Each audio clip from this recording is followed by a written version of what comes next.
Vitajte, dnes sa pozrieme na jeden obrovský problém, ktorému čelia firmy. Tlak na zavedenie umelej inteligencie je obrovský. Ale ako sa vlastne dostať od toho chaosu a nejasných príkazov zhora k nejakej skutočnej, fungujúcej stratégii? No zdá sa, že Cisco má na to celkom zaujímavý plán, tak sa naň poďme pozrieť. Určite to mnohí poznajú. Riaditeľ si niečo prečíta o generatívnej AI, je z toho celý nadšený, ale zároveň, trochu zmetený. Počuje o ChatGPT, o Gemini a chce to mať tiež. Chce vedieť, ako to využiť pre vlastný biznis. A tak príde príkaz. Urobte niečo s tou AI. Problém je, že nikto presne nevie, čo to niečo má byť. Tento citát dokonale vystihuje ten počiatočný chaos. Máme príkaz, ale chýba nám akýkoľvek plán. A prečo je tá cesta vlastne taká hamlistá? Lebo, a to si povedzme na rovinu, umelá inteligencia je úplne iná liga ako tradičné IT. To nie je len o tom, že nainštalujeme nejakú novú appku. Tu sa bavíme o úplne iných základoch. AI a strojové učenie potrebujú brutálny výpočtový výkon, špeciálny hardware ako sú grafické karty, ultrarýchle siete a zrazu zisťujeme, že zručnosti, ktoré nám stačili doteraz, už nestačia. A presne tu vzniká tá obrovská medzera. Takže, ako z toho von? Riešením určite nie je nájsť jedného zázračného AI guru, ktorý všetko vyrieši. To je mýtus. Ako sa hovorí, na výchovu dieťaťa treba celú dedinu. A presne tak je to aj s AI. Potrebujeme úplne nový typ tímu, kde každý má svoju špeciálnu úlohu. Poďme sa na tie roly pozrieť. A na úplnom začiatku, na čele tímu, musí stať obchodný stratég. A pozor, toto nemusí byť ten najväčší technik. Vôbec nie. Jeho úloha je úplne iná, ale absolútne kľúčová. Musí vedieť odpovedať na otázku. Fajn. Ale ako nám táto AI reálne zarobí peniaze alebo nás posunie vpred? Čo to teda znamená v praxi? Tento človek neustále hľadá, kde by AI mohla priniesť najväčšiu hodnotu. Rieši aj tie menej populárne, ale dôležité veci, ako zaistiť, že to celé bude etické a bezpečné. V podstate je to taký tlmočník. Prekladá víziu vedenia do jazyka, ktorému rozumejú technici a naopak. A presne na túto rolu mierí certifikácia od Cisca, ktorú volajú AI Biz, čiže AI Business Practitioner. Dobre, máme stratégiu, ale kto to reálne urobí? Tu na scénu prichádza technický praktik. Toto je presne ten človek, ktorý si vyhrne rukavy a premení všetky tie pekné plány na funkčný kód. Ak sa stratég pýta, čo máme robiť, tak praktik je ten, kto musí prísť s odpoveďou na otázku, ako to urobíme. A čo je dôležité, tento odborník nemusí byť dátový vedec, ktorý by staval modely úplne od nuly. Vôbec nie. Jeho úlohou je zobrať už existujúce predtrénované modely a šikovne ich prispôsobiť na potreby firmy.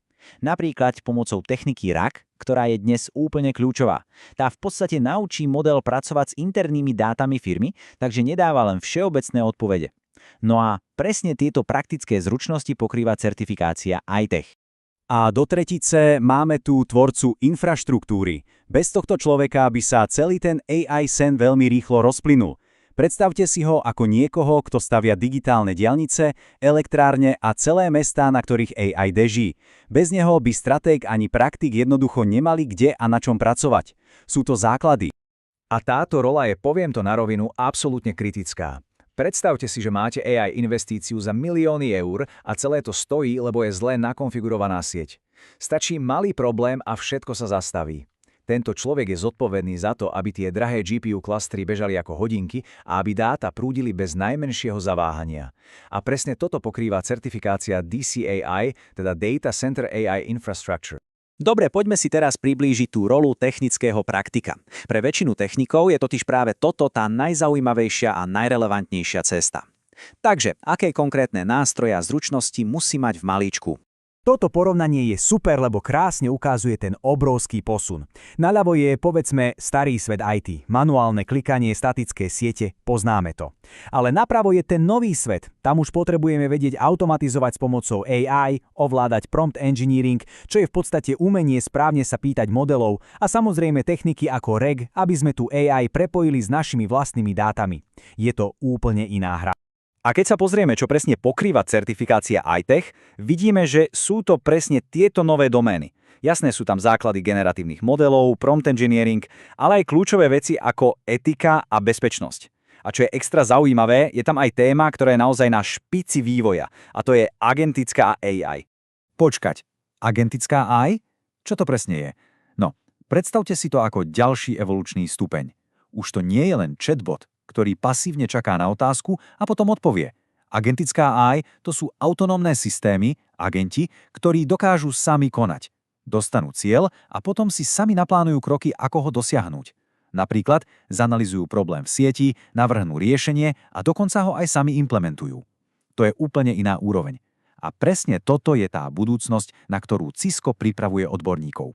Fajn, takže zručnosti by sme mali. Ale na čom to celé pobeží?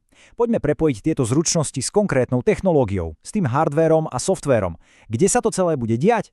No, vitajte v tzv. AI továrni. A tu narážame na asi najväčší problém takmer každej väčšej firmy. Dáta. Dáta sú to palivo pre AI. Lenže toto palivo je rozliate všade možne. V desiatkách, niekedy stovkách rôznych systémov, v rôznych formátoch, každý zabezpečený inak. Je to totálny chaos. A skôr ako sa vôbec dá začať s AI, musíme v tomto chaose urobiť poriadok. A presne na tento problém mierí riešenie od Cisca, ktoré nazvali Secure AI Factory. Predstavte si to ako takú stavebnicu, modulárny plán, ako postaviť infraštruktúru, ktorá je na AI pripravená. Spolu s partnermi ako Nvidia ponúkajú tzv. AI pody, čo sú v podstate také predpripravené Lego kocky. Výpočetný výkon, úložisko a sieť. Všetko pekne spolu. No a to lepidlo, ktoré to celé drží pokope, je Cisco Data Fabric. To je technológia, ktorá dokáže virtuálne spojiť dáta z rôznych miest, bez toho, aby ste ich museli fyzicky kopírovať. A to je obrovská vec. A keď si to celé spojíme, ten pracovný postup vyzerá celkom logicky. Krok 1. Zjednotíme dáta pomocou Data Fabric. Krok 2. Na tých AI piodoch postavíme pevnú infraštruktúru. Krok 3. Na scénu nastupujú naše certifikované tímy, stratég, praktik a infraštruktúrny expert a tí na tom všetkom postavia a spustia reálne riešenia. A výsledok? V produkcii nám potom môžu bezpečne bežať aj tie najpokročilejšie agentické systémy. Všetko do seba krásne zapadne. A sme v cieli. Týmto sa kruh uzatvára. Od toho pôvodného, trochu zmeteného príkazu od vedenia sme sa dostali ku konkrétnej, jasnej a hlavne zvládnutelnej ceste. Ceste, ktorá vedie k skutočnému majstrovstvu v umelej inteligencii. A čo je na tom celom super, je fakt, že toto nie je jedna univerzálna cesta pre všetkých. Práve naopak. Cisco tu vytvorilo 3 rôzne, špecializované cesty. Jednu pre stratéga, druhú pre praktika a tretiu pre tvorcu infraštruktúry. Takže každý si môže nájsť presne tú rolu, ktorá mu v tejto AI revolúcii najviac sedí. A aby to neostalo len pri rečách, tu sú aj konkrétne termíny. Poznačte si do kalendárov. Certifikácia pre obchodných stratégov IBIS je už vonku dostupná teraz.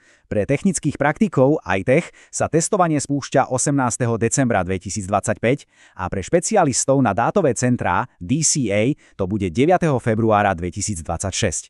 Toto sú už tvrdé dáta, s ktorými sa dá plánovať ďalší kariérny rozvoj. Takže je to tu. Revolúcia umelej inteligencie už dávno nie je nejaká vzdialená budúcnosť, deje sa práve teraz. Otázka teda už naozaj neznie, či sa zapojiť, ale skôr ako. Aká rola to bude? Bude to rola stratéga, ktorý ukazuje cestu, praktika, ktorý premieňa nápady na realitu, alebo tvorcu infraštruktúry, ktorý buduje tie najdôležitejšie základy? Je na každom, aby si vybral tú svoju cestu.